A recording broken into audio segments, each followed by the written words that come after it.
Elara Vance loved the smell of old books, not the dusty, neglected kind, but the ones that had been well loved, their pages softened by countless turns, their spines creased with adventures.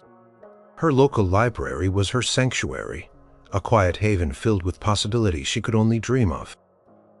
Tucked away in a back corner surrounded by towering shelves, she felt like anything was possible tonight. The possibility felt particularly distant. Spread out before her on the worn wooden table were college application forms, brochures from universities with grand ivy-covered buildings, and a stack of financial aid papers that seemed designed to confuse and intimidate. Her grades were stellar, her essays, hitsekyo, her extracurriculars, impressive for a girl who also worked a part-time job at the local diner to help her family. She was captain of the debate team, volunteered at the animal shelter, and somehow still found time to help her younger brother Leo with his math homework. College wasn't just a dream for Elara. It was a promise she'd made to herself, a lifeline out of the endless cycle of just getting by. Her parents, bless their hearts, were incredibly supportive. Her dad, a mechanic, worked long hours, his hands permanently stained with grease. Her mom, a seamstress, brought her sewing machine home every night, the rhythmic whir a constant soundtrack to their evenings. They believed in Elara with a fierce devotion, but belief, Elara knew, didn't pay tuition bills. "You've got this, sweetie," her mom would say, rubbing Elara's shoulder as she passed by with a stack of fabric. "You're going to go to that big university, mark my words." Elara would smile, a practiced, hopeful smile, but inside a knot of anxiety tightened. She'd looked up the costs. Even state schools were astronomical. And her dream school, a small, prestigious liberal arts college several states away called Crestwood University, seemed utterly out of reach. Crestwood had an incredible English department, a beautiful campus, and a student-to-faculty ratio that promised genuine learning, not just lecture halls filled with hundreds of nameless faces. She filled out the application for Crestwood with a shaky hand, meticulously checking every box, crafting every sentence. She poured her heart into the essay, describing her love for literature, her desire to make a difference in the world, her hope to find her voice. She wrote about her family, their struggles, and the quiet strength they instilled in her. She didn't want to sound like she was asking for pity, but she wanted them to understand the fire that burned inside her. As she sealed the envelope, a sense of finality washed over her. It was done. The applications were sent. Now all she could do was wait. Wait for the acceptance letters, which she felt quietly confident would arrive, and then wait for the financial aid packages, which were the real wild cards. "You really think you'll get in?" Leo asked one evening, peering over her shoulder as she studied. He was a curious kid, always asking questions. "I hope so, Leo," Elara replied, closing her textbook. "I really, really hope so." He didn't need to ask the unspoken question. But can we afford it? That question hung in the air, a silent, heavy cloud. Elara saw the way her parents worried, the extra shifts her dad took, the late nights her mom spent hunched over her sewing machine. She knew they were already stretching every dollar to the breaking point. The thought of adding a massive college debt to their burden made her stomach churn. One particularly chilly evening, as the leaves outside her window turned crisp and golden, Elara found herself listening to an old record, a lot unpaid. It was Elvis Presley. Her dad loved Elvis. Elara usually preferred more contemporary music, but tonight the smooth, powerful voice of the king filled their small living room with a strange comfort. Can't help falling in love. She closed her eyes, imagining a different life, a world where dreams weren't so tied to bank accounts. She picked up a Crestwood brochure, tracing the lines of a Gothic archway on the cover. It felt like a portal to another universe, one she desperately wanted to step into. Portals seemed guarded by a gate of gold, and Elara had no key. She reminded herself of the countless scholarship applications she'd sent out, every single one from obscure local foundations to national merit awards. She'd spent hours, days, perfecting them, telling her story over and over again. It was a numbers game. She knew. Someone had to win. Why not her? But deep down, a familiar fear gnawed at her. What if it wasn't enough? What if all her hard work, all her aspirations crashed against the unyielding wall of tuition costs? What if her dream, so vivid and tangible in her mind, remained just that, a dream? She hugged her knees, the music swirling around her, and hoped with every fiber of her being that fate had something else in store for her. The envelope from Crestwood University arrived on a Tuesday, thick and promising. Elara's heart pounded against her ribs like a trapped bird. She held it for a moment, savoring the weight, the feel of the heavy paper. Her mom, who had been sewing at the kitchen table, looked up, her eyes wide with anticipation. Leo, usually oblivious, even paused his video game. With trembling fingers, Elara tore open the seal. The first page was a congratulatory letter, vibrant and enthusiastic. "Dear Ms. Vance," it began. "It is our distinct pleasure to offer you admission to Crestwood University for the upcoming academic year." A whoop escaped Elara's lips. Her mom clapped her hands. A joyful sound. For a glorious minute, the small kitchen was filled with unadulterated happiness. Elara had done it. She was in. Then she flipped to the second page, the financial aid award. The numbers swam before her eyes, blurring into an unintelligible mess. She blinked, trying to focus. Partial academic scholarship, a generous one by her standards, was listed. Beneath it, the remaining balance stretched out an impossibly large figure. Even with the scholarship, tuition, room, and board still amounted to more than her family earned in a year. Her smile faltered, then vanished. Her hand, clutching the paper, began to shake. "What is it, honey?" her mom asked, her voice softening, picking up on Elara's sudden stillness. Elara slowly handed her the letter, her eyes fixed on the devastating figure. Her mom's brow furrowed as she read. Her initial excitement draining away, a sigh escaped her lips, heavy with disappointment. "Oh, Elara," she whispered, her voice thick. It's still so much." Her dad came in then, home from a long day, his face tired but hopeful. He saw the letter in Elara's mom's hand, saw the defeat in Elara's eyes. He took the paper, his mechanic's fingers surprisingly gentle as he traced the numbers. "We knew it would be tough," he said, trying to sound brave, but Elara saw the flicker of pain in his eyes. "But this is a mountain." Kitchen fell silent. The earlier joy replaced by a leaden despair, Elara felt a familiar weight settle in her chest, the bitter taste of reality. She had allowed herself to hope, to truly believe, and now the crash was even more painful. I can just go to community college," Elara said, her voice small, trying to sound resigned. "Or maybe wait a year, work full-time." Her mom pulled her into a tight hug. "No, sweetie, this is your dream. You worked so hard for this." But her voice lacked conviction. They all knew what wait a year often meant for kids from their neighborhood. Wait a year, then another. Then, suddenly, life takes over, and the dream fades. Over the next few days, the house felt heavy. Elara tried to be cheerful, to pretend it was okay, but the vibrant future she'd envisioned for herself felt like it was slipping away. She saw her parents whispering late at night, heard the rustle of papers, the low, worried tones. They looked at her with such love, such sadness, and it made her feel like a burden. She decided to apply for every last-minute scholarship she could find, even the ones with slim odds. She spent evenings writing essays about her passion for gardening for a local horticultural society scholarship. She didn't even have a garden. Or her plans to study marine biology for a science scholarship. She struggled with chemistry. She applied for a most promising Future Leader Award, sponsored by a regional bank, which involved an interview. The interview was grueling. Elara, dressed in her best slightly too small dress, her hair neatly pulled back, she answered questions confidently, passionately. She spoke about her vision, her drive, her commitment to her community. She felt a flicker of hope as she left the bank office. This, she thought, could be it. This could bridge the gap. A week later, a thin inversonal arrived from the bank. Inside, a polite, impersonal letter.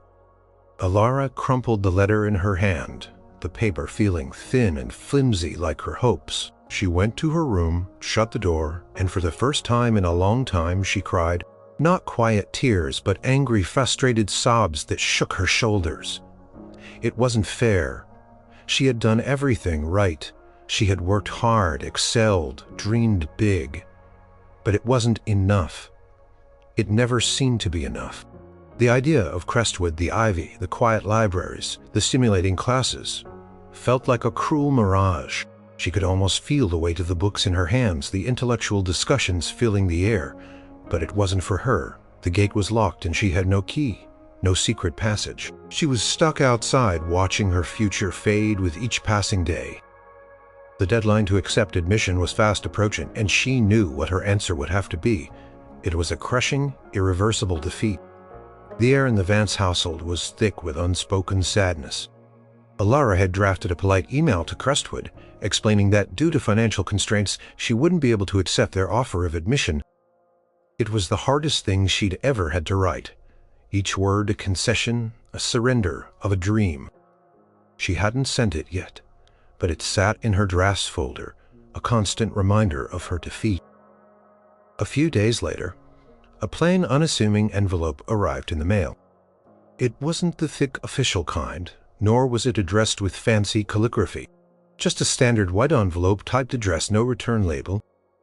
Elara picked it up from the pile of junk mail, wondering if it was another rejection, or perhaps a flyer for a community college. She opened it without much expectation, her mind already on her dreaded email. Inside, there wasn't a letter in the usual sense. Instead, there was a single sheet of paper, a formal-looking document from Crestwood University's financial aid office. Elara's eyes skimmed the top. Amendment to financial aid offer. Her heart gave a sudden startled thump. Amendment. Usually amendments meant changes, and changes usually meant bad news. She read on. Cover your remaining tuition, room and board. It couldn't be. This was a joke, right? A mistake.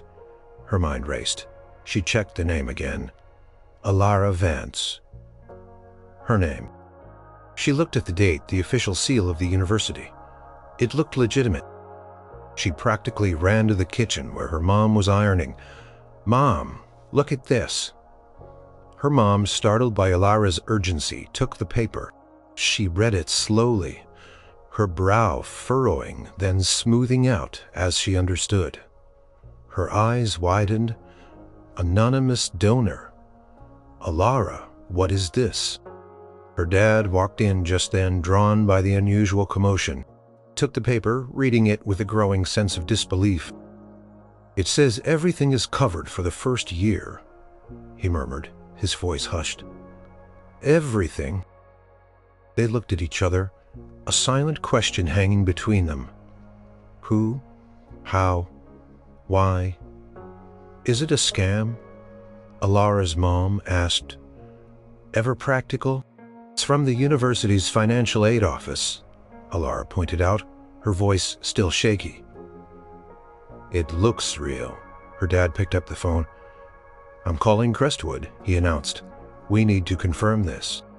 He spent what felt like an eternity on hold, then explained their situation to a very polite, though slightly weary financial aid officer. Elara and her mom huddled close, straining to hear. Yes, Mr. Vance? The officer's voice was clear even through the phone's receiver. I can confirm that a large, anonymous donation was indeed received earlier this week, specifically earmarked for your daughter, Elara Vance. It covers her full cost of attendance for her freshman year.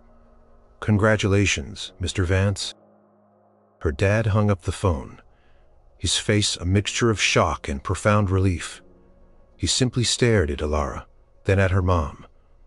It's real, he whispered, a tremor in his voice. It's really real. Elara felt a sudden, dizzying lightness. The weight that had been pressing down on her for weeks, for months, lifted. The world suddenly looked brighter, full of color. Again, she was going to Crestwood. She was actually going. But who?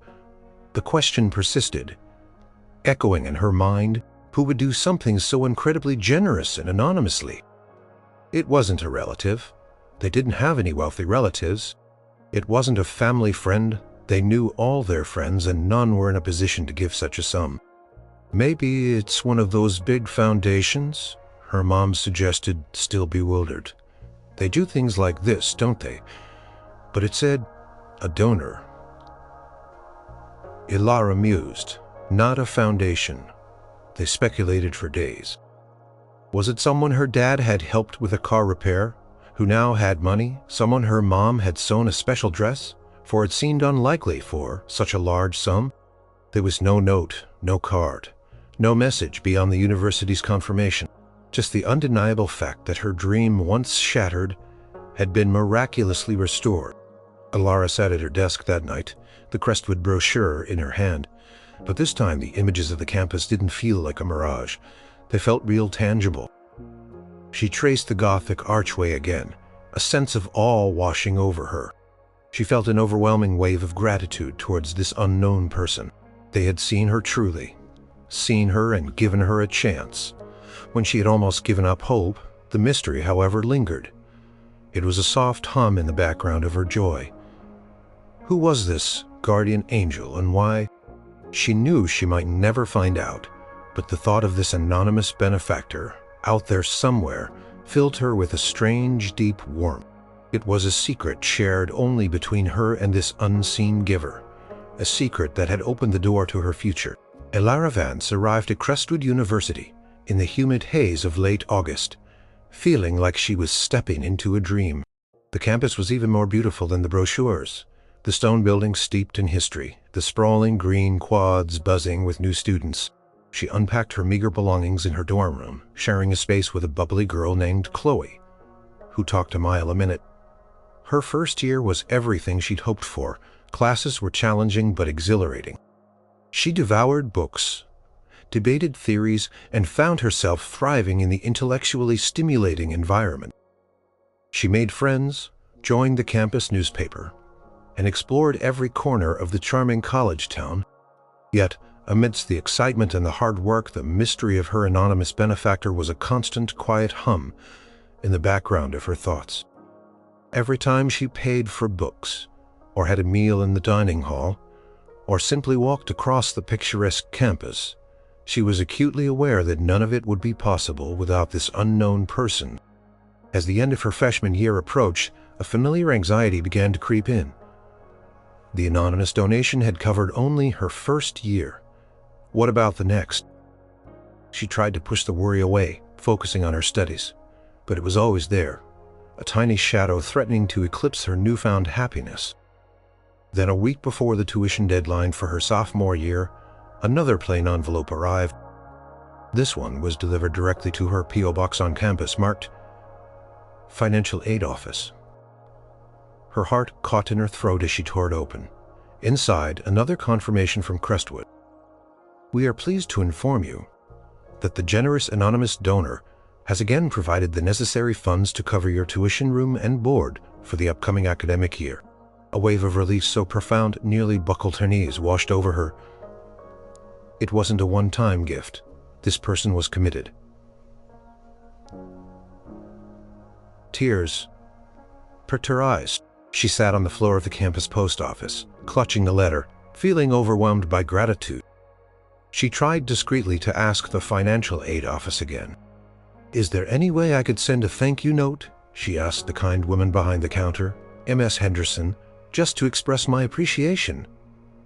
Ms. Henderson smiled sadly.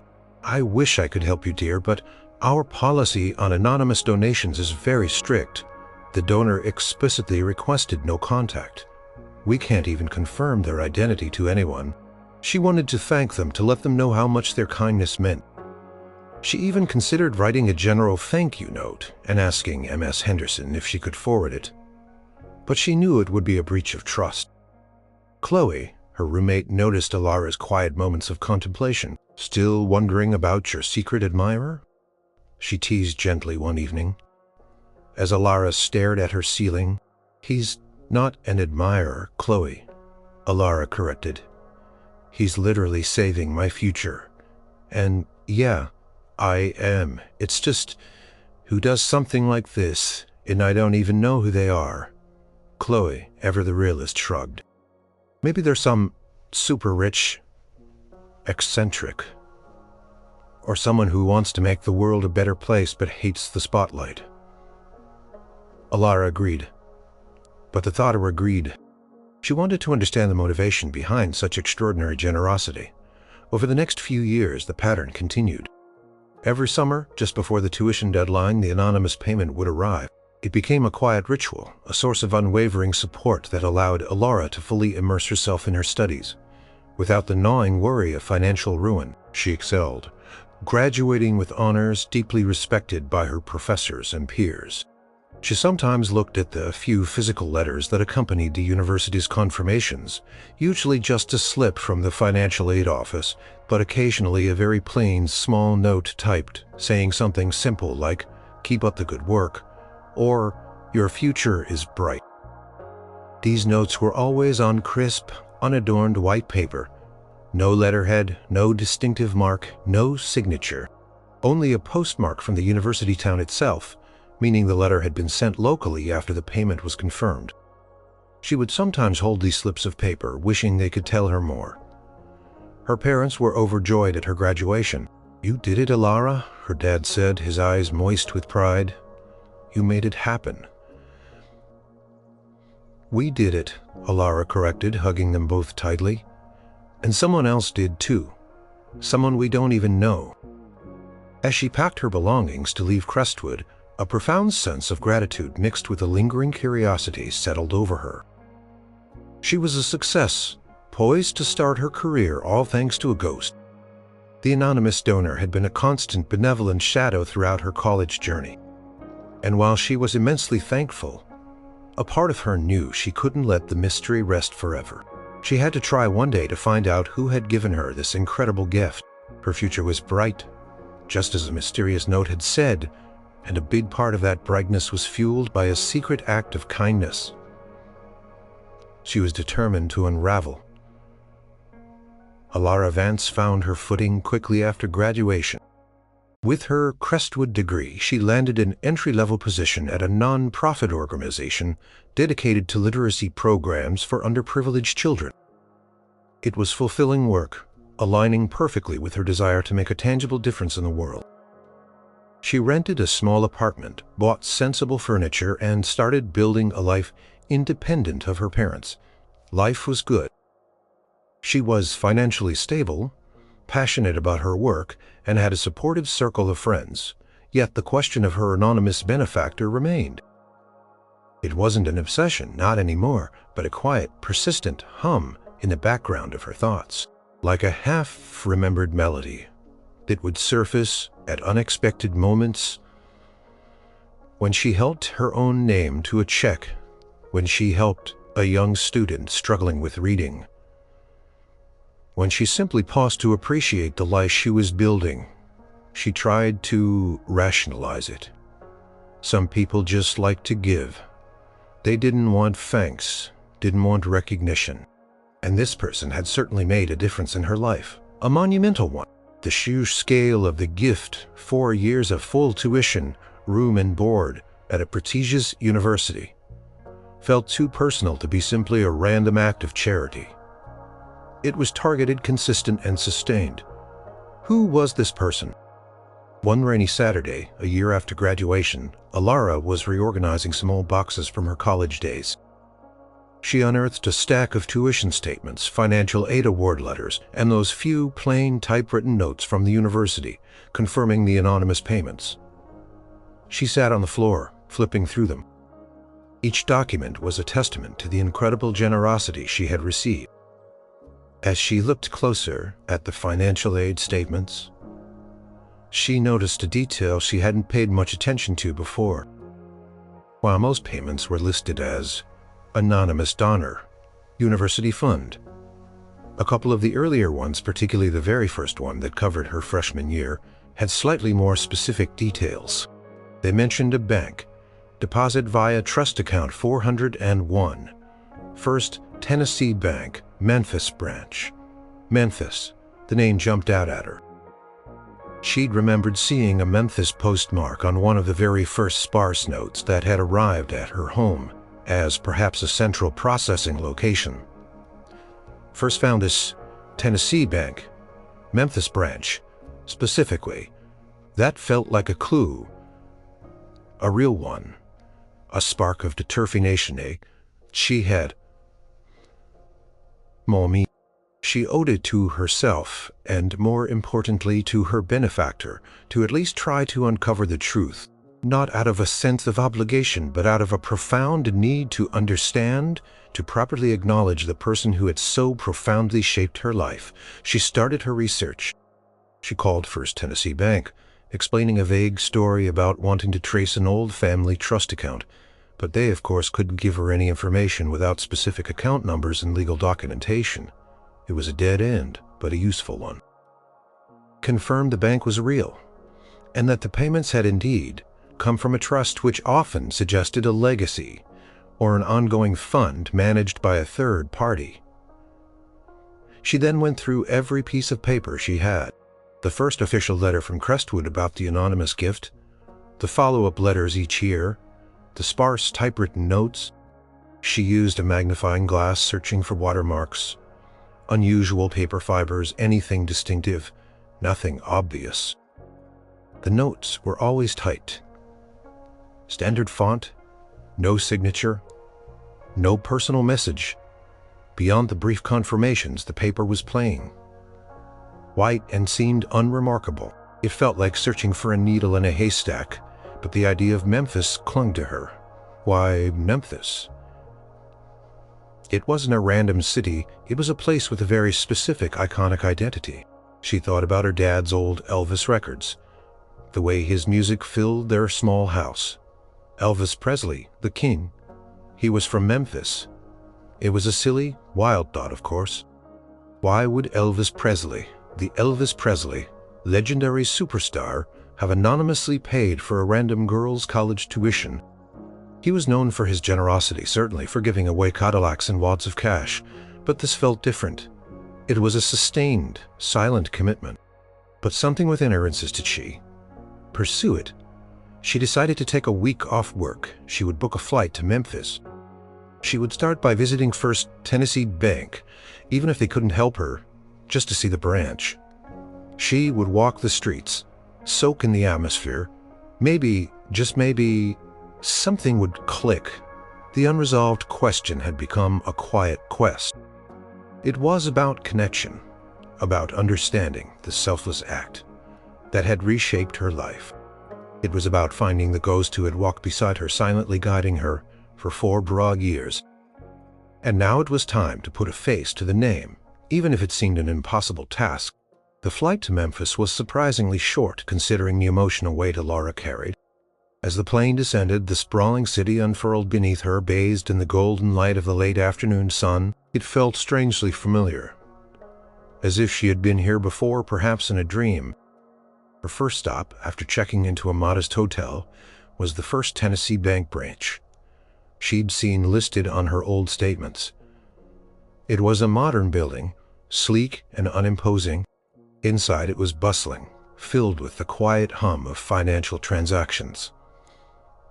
Elara approached the customer service desk. She explained as vaguely as possible that she was trying to trace an old anonymous trust fund that had provided her with college tuition years ago. The young teller was polite but firm.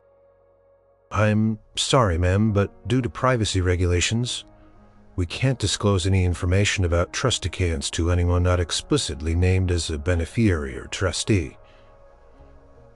And certainly not if the account is anonymous." Elara sighed, a familiar disappointment washing over her. She'd expected this. "I understand," she said. "But is there any record, any system for anonymous donations or philanthropic trusts set up by individuals? I want to thank the person. The teller tilted her head. Well, many of our clients set up charitable trusts. Sometimes they're managed by third-party foundations, but again, we couldn't tell you who set them up without proper authorization. She paused, then added, you could try reaching out to the university again. They might have a liaison with the donor or their representatives, even if the donor remains anonymous to you. Elara thanked her and left, but the mention of third-party foundations and liaison sparked a new idea. Back at her hotel, she fired up her laptop and started searching. Memphis Philanthropic Foundations, Anonymous Giving Trusts, Charitable Giving Memphis. The results were overwhelming. Dozens of organizations, many of them small local charities. She scrolled, feeling a growing sense of futility. How could she possibly narrow it down? She tried another approach. What if the donor wasn't a foundation, but an individual with a unique way of giving? She thought about the notes she'd received. Always typed, always plain paper, no flourishes, no hint of personality. She decided to walk around to soak in the city to see if anything would just speak to her. She wandered down Beale Street, the famous hub of blues music, vibrant and loud even on a weekday afternoon. She visited Sun Studio, where so many legends had recorded, including Elvis. She felt a strange pull towards anything related to him. Her dad's love for Elvis had always been a quiet presence in their home, a constant soundtrack to her childhood. As she walked through the historic district, she stumbled upon a small, independent bookstore, its windows crammed with old books and faded Pai-Mai records. An antique store, too. Mixed in, it looked like a treasure trove of forgotten things. She stepped inside, the scent of aged paper and dust filling her nostrils. The owner, a kindly elderly woman with spectacles perched on her nose, was dusting a shelf of old jazz records. "Can I help you, dear?" she asked, her voice raspy. "Just browsing," Elara replied, drawn to a display case filled with old photographs and letters. It was a random collection of Memphis memorabilia. She saw a postcard of Graceland, a ticket stub from an old concert, a signed photo of some long-forgotten local musician. She casually mentioned her unusual quest. "I'm looking for any information, however small, about anonymous benefactors from Memphis who might have set up trusts for college scholarships decades ago." She kept it vague, not mentioning Elvis, not yet. The woman chuckled. "Oh, honey, Memphis has always had its share of generous souls. This is a city with a big heart. Lots of folks here made their money and then gave it away. Some like to do it quietly." She paused, her eyes twinkling. "It was too much of a coincidence, really?" she asked, trying to keep her voice even. "He paid for tuition?" "Oh, yes," the woman said, nodding. "Elvis had died in 1977. Her tuition payments began in the early 2000s. Could he have set up a trust that continued after his death? It was plausible for a very wealthy individual." She picked up an old framed black and white photograph in the display case. It was a candid shot of Elvis laughing, signing autographs for a group of excited fans. In the background, leaning against a car, was a man in a sharp suit holding a briefcase. He looked like an aide or a manager. Elara felt a strange sense of recognition, though she knew it was impossible. The owner continued. "He had a way about him, Elvis. Liked to use certain phrases, too. And he was particular about his stationery, believe it or not. He liked very specific types of paper for his personal correspondence. Especially when he won." Elara froze. Specific stationery. That was it. That was the detail she needed. She remembered the plain, unassuming white paper of her anonymous notes. Could there be something unique about it she hadn't noticed? This was more than just a vague Memphis connection. This was a direct, tangible lead. Puzzle was beginning to form, piece by piece, into an astonishing picture. The antique store owner's words about Elvis's specific types of paper had resonated deeply with Elara. It was a small detail, but it felt incredibly significant, a potential key she hadn't considered. She spent the rest of that afternoon at her hotel, carefully examining the few anonymous notes she had, holding them up to the light, feeling their texture. They were plain, yes, but perhaps too plain, too uniformly smooth. Perhaps she couldn't tell for sure without a comparison. The next morning, driven by a new urgency, Elara headed to Graceland. She had thought about it before, almost dismissing it as too obvious, too touristy. Now, after the conversation at the antique store, it felt like a necessary pilgrimage. Not just to learn about Elvis the icon, but to understand Elvis the man, the philanthropist. The crowds were thick, but Elara moved through the mansion almost in a trance. She listened to the audio tour, soaking in the stories of his life, his music, his generosity. The guide talked about his spontaneous acts of kindness, his deep connection to his roots, his desire to help those less fortunate. It all aligned with what the antique store owner had said. In one of the display cases, there were examples of Elvis's personal letters, contracts, and notes. Elara leaned in close, trying to discern the type of paper. Many were official documents, but some were clearly personal correspondence. She noticed a consistent pattern, a specific weight, a subtle creaminess to the white, and a faint, almost imperceptible texture. It wasn't rough, but it wasn't perfectly smooth either. Like a fine linen. It seemed luxurious, yet understated. Then she saw it. A small handwritten note framed, believed to be a thank you to a fan. The audio guide described it as being written on Elvis's preferred stationery for personal notes. Elara felt a jolt. It was exactly as she remembered the texture and subtle color of her anonymous notes. Not an exact match, of course, because her notes were typed, and Elvis's was handwritten. But the paper itself, it was almost identical. Could it be? Could the man who wrote these songs, who lived in this incredible house, have been the one to pay for her college? It was a wild, audacious thought, yet it felt increasingly plausible.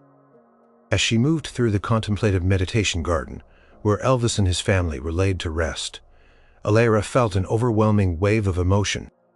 A profound sense of connection, of gratitude washed over her. She sat on a bench, tears pricking her eyes. Not from sadness, but from an awe-filled recognition. She spent the rest of the day in Memphis, visiting other places connected to Elvis, the Lauderdale Courts public housing, where he lived as a teenager, the famous arcade restaurant, where he often ate. She talked to locals, older residents who remembered him. Each person had a story about his kindness, his humility. Despite his fame, his deep sense of loyalty to his hometown and its people. He always looked out for folks.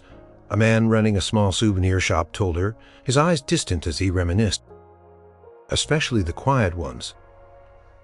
The ones who didn't ask for help, he'd find out through friends, or his daddy, about someone struggling, and he'd just send money, always through a third party to keep it secret.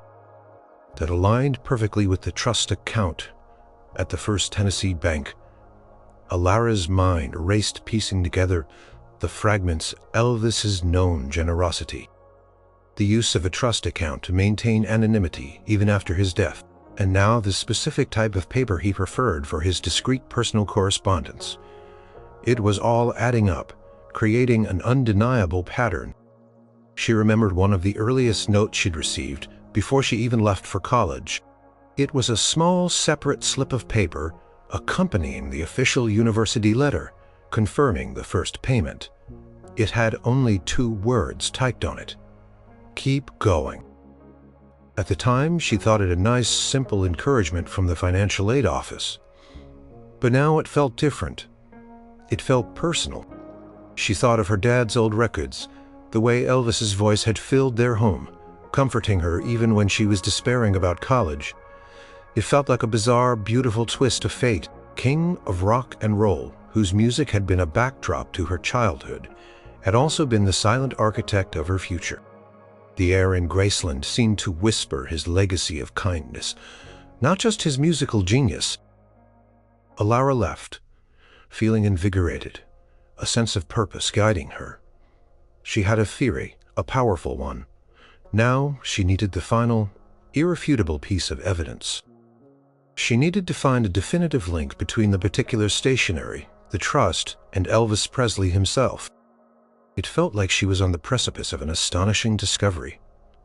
A secret gift from a legend that had quietly shaped her entire life. Elara returned to the antique store the next day, hoping to find the kind owner again. She found her behind the counter polishing a vintage phonograph. "Hello again, dear," the owner said warmly, recognizing Elara. "Find anything interesting at Graceland?" "More than I expected," Elara replied, taking a deep breath. "You mentioned yesterday that Elvis was particular about his stationery, especially for discreet gifts. Could you tell me more about that?" The owner, whose name Elara now learned was Martha, smiled. He had his management team order it in bulk for him. Martha paused, looking at Elara thoughtfully. "Why are you so interested in his stationery, dear?" Elara decided to be completely honest. Martha's eyes widened. She slowly put down her polishing cloth. "Well, I'll be," she whispered, her voice full of wonder. "That sounds like something he would do, bless his heart." She paused, then walked to a dusty old filing cabinet behind the counter. "You know, after he passed there was a lot of estate work, documents, receipts, all sorts. Some of it ended up in archives. Some was sold off, but a few years back I acquired a box of miscellaneous papers from a former member of his inner circle, a man who handled a lot of Elvis's personal errands." She rummaged through a drawer, finally pulling out a thin yellowed folder. "In here," she said, carefully opening it, "is a sample of that very stationery and a copy of a purchase order for it from that Ohio mill, dated just a few months before." It was indeed a creamy off-white, with a distinct, subtle linen texture. She also showed Elara a faded carbon copy of a purchase order for a large quantity of premium linen paper, cream, plain, 20 lb weight. The order was addressed to Presley Management, T, and dated early 1977. Elara took the blank sheet, her fingers trembling slightly as she touched it. She remembered the feeling of her notes, the distinct quality of the paper. This was it. This was the same. "And," Martha continued, her voice filled with quiet reverence, "I also found this." She pulled out a small, handwritten index card. On it, in Elvis's distinct, sprawling hand, was a list of names. These were people he was quietly helping, Martha explained. Some local families, some former staff members, some just folks he'd heard were struggling. He had a secret ledger of sorts. This is just a small sample, and next to some names, there are notes like college fund for little Jimmy, or medical bills for Mrs. Damior.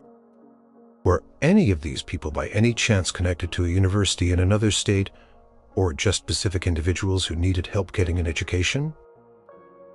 Martha scanned the card. Let's see. Most of them are local, but here's one. Smith, J. Crestwood Scholarship, per Colonel's discretion. Colonel Tom Parker, his manager. Sometimes helped to sedate these things. Elvis felt a sudden chill, then a surge of warmth. Smith, J. wasn't her name, of course, but the mention of Crestwood Scholarship and the Colonel's discretion, combined with the very specific stationery ordered just before his death, was incredibly powerful. Elvis, a fund, provide anonymous scholarships facilitated by his trusted inner circle even after he was gone. This stationery, Elara said, her voice barely a whisper, holding the sample paper. It matches exactly. Martha nodded slowly, her eyes reflecting the quiet astonishment in Elara's own. I believe you, dear. It sounds like you were one of his angels. Elara felt an overwhelming wave of emotion. It wasn't just a theory anymore, it was all but confirmed. The First Tennessee Bank Trust, the Memphis origin, the unwavering commitment, the specific and unique stationery for discreet notes, the anecdotal evidence of his private philanthropy, and now a direct link to Crestwood scholarship in his own informal records. Her anonymous benefactor, the ghost, who had walked beside her through 4 years of college, was indeed Elvis Presley. The king of rock and roll had reached across time from beyond the grave to give a struggling young woman a future. It was a revelation so profound, so utterly personal, that it felt like a sacred secret shared now only between her and Martha's, and the quiet, generous spirit of Elvis himself. Back in her hotel room, Elara spread out all her college documents on the bed, the official acceptance letters, the initial disappointing financial aid package, the subsequent amendment letters confirming the anonymous payments, and, most importantly, the official university confirmations. She held the sample of Elvis's preferred stationery given to her by Martha. Next to one of her notes, the match was uncanny. Not just the creamy off-white color, but the subtle, almost imperceptible linen texture.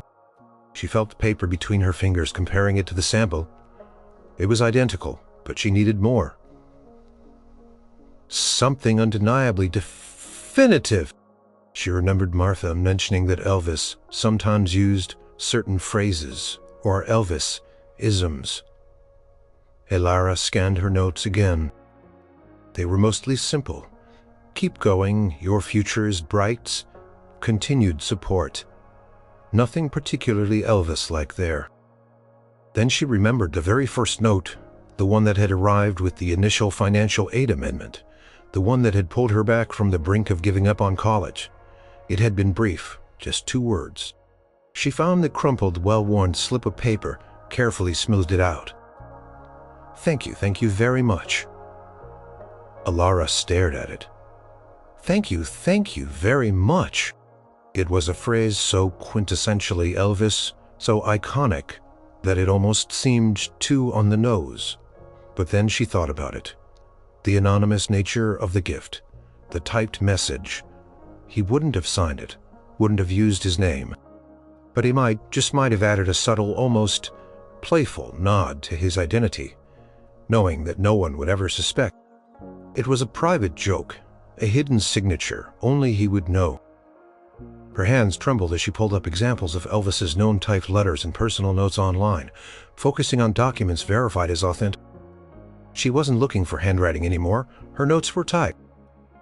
But she was looking for patterns, specific quirks, or consistent characteristics in the paper or the way his notes were formatted, even typed ones, and that phrase, it was his signature phrase. She found several examples of typed letters from Elvis to friends or fans, dictated to a secretary, but clearly coming from him.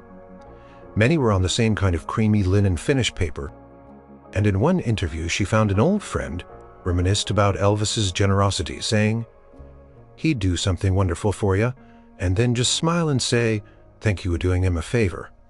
It clicked. It wasn't a thank you to her, it was a thank you from him. A playful, anonymous thank you for allowing him to help, for accepting his hidden generosity. The cumulative weight of the evidence became overwhelming. The Memphis connection. Payments originated from a First Tennessee bank in Memphis, confirmed by her old financial statements. The trust account. The bank also confirmed the payments came from a trust, a common vehicle for discreet, long-term philanthropy. Elvis's known generosity. Extensive anecdotal evidence and historical accounts pointed to Elvis's habit of anonymous, targeted acts of kindness, often involving tuition payments and often facilitated through third parties. The unique stationery. The precise match between the paper of her notes and Elvis's preferred custom-ordered stationery, as confirmed by Martha and visible in Graceland archives. The Elvis-ism. The inclusion of thank you very much, on the very first note, a phrase indelibly linked to him, serving as his subtle hidden signature. The secret ledger. Intrigue. Martha's discovery of an index card listing Crestwood scholarship for Smith, J., indicating a specific, established intent to fund students at her university. Too many threads interwoven, too many specific details aligning. The proof was indeed undeniable. Elara sank onto the edge of the bed, the papers scattered around her. Profound quiet settled in the room, broken only by the gentle hum of the air conditioning. She wasn't just a recipient of a gift. She was a witness to a remarkable, enduring legacy of kindness. Tears streamed down her face. But these were tears of profound gratitude, awe, and a deep, overwhelming sense of connection to a man she had only known through his music. He was more than a superstar. He was a silent guardian angel. He had seen her, a struggling girl from a small town, and he had reached out anonymously to lift her up, to give her a chance she wouldn't have otherwise had. Her life, her career, her very identity had been shaped by his quiet generosity. The dream of Crestwood, the fulfilling work at the nonprofit, the person she had become, all of it was a direct result of Elvis Presley's hidden hand. The revelation was deeply personal, almost sacred. This was her truth, her story, a testament to the king's enduring spirit of giving. She closed her eyes, imagining him somewhere, smiling, that mischievous, generous smile. And in that moment she felt a bond with him, a quiet understanding that transcended time and fame. Elara stood in the quiet reverence of Graceland's meditation garden, once more the sun warm on her face. This time she wasn't searching for clues. She was here to acknowledge, to understand, to simply be in the presence of the man who had anonymously changed her life. She stood before the grave marker, a profound sense of peace settling over her. "Thank you," she whispered the words, heartfelt, laden with years of unspoken gratitude. Thank you very much." It was a private conversation, a moment of profound connection between the recipient of a life-altering gift and the generous soul who had given it. The knowledge she now possessed was not for public spectacle. It was too precious, too personal. She understood now why Elvis had chosen anonymity. He hadn't wanted accolades or recognition. He had simply wanted to help, to make a difference, to ease burden. And in doing so, he had left a quiet, powerful legacy that continued to ripple through the lives of others long after his own voice had faded. Elara returned to her life, but it felt profoundly changed. The gratitude she felt wasn't a passive emotion, it was an active force, a call to action. Elvis had paid it forward for her. Now, it was her turn. She continued her work at the literacy nonprofit, pouring even more passion into it, but she knew she could do more. She started saving diligently, setting aside a portion of every paycheck, just as she imagined her anonymous benefactor had done, perhaps for a lifetime. 5 years later, her dream began to take shape. With her savings and the help of a small local grant, Elara established a scholarship fund at Crestwood University. She named it the Blue Suede Dreams Scholarship. The name was subtle, known only to her, a quiet nod to the man who had made her dreams a reality. The scholarship was designed specifically for students like her, bright, ambitious, from humble backgrounds, facing significant financial barriers to attending college. Criteria emphasized not just academic merit, but also demonstrated resilience, community involvement, and a clear vision for how they would use their education to make a positive impact. Elara worked closely with Crestwood's financial aid office, ensuring the scholarship remained anonymous to its recipients, mirroring the selfless act that had benefited her. She didn't want thanks or recognition. She simply wanted to perpetuate the chain of kindness that Elvis had started. The first Blue Suede Dream Scholar was a young woman named Maya, an aspiring engineer from a single-parent household, whose acceptance to Crestwood was jeopardized by a financial gap similar to Elara's own. Elara read Maya's application essay, her heart swelling with emotion. She knew exactly how Maya felt, the despair and the fleeting hope. When Maya received her amended financial aid package, she called the financial aid office, tears in her voice, asking if she could thank the anonymous donor. Ms. Henderson, still working there, smiled kindly and repeated the same words she had said to Elara years ago. "I'm sorry, dear, but our policy on anonymous donations is very strict. The donor explicitly requested no contact." Elara, on the other end of the phone, listening in quietly from Ms. Henderson's office, a privilege granted after Elara had shared her story with a trusted officer, felt a profound sense of rightness. The circle was complete. Elvis's legacy lived on, not just in his music, but in the ripple effect of his quiet generosity now extended through her. Years passed. The Blue Suede Dream Scholarship continued to support deserving students. Elara watched them graduate, embark on their careers, and pay it forward in their own ways. Each success was a testament to the enduring power of one man's kindness, multiplied and spread across generations. Sometimes on a quiet evening, Elara would put on one of her dad's old Elvis records. The music would fill her apartment, the familiar voice a comforting presence. She would close her eyes, thinking of the king, not just as the legendary performer, but as the quiet benefactor, the unseen hand that had guided her journey.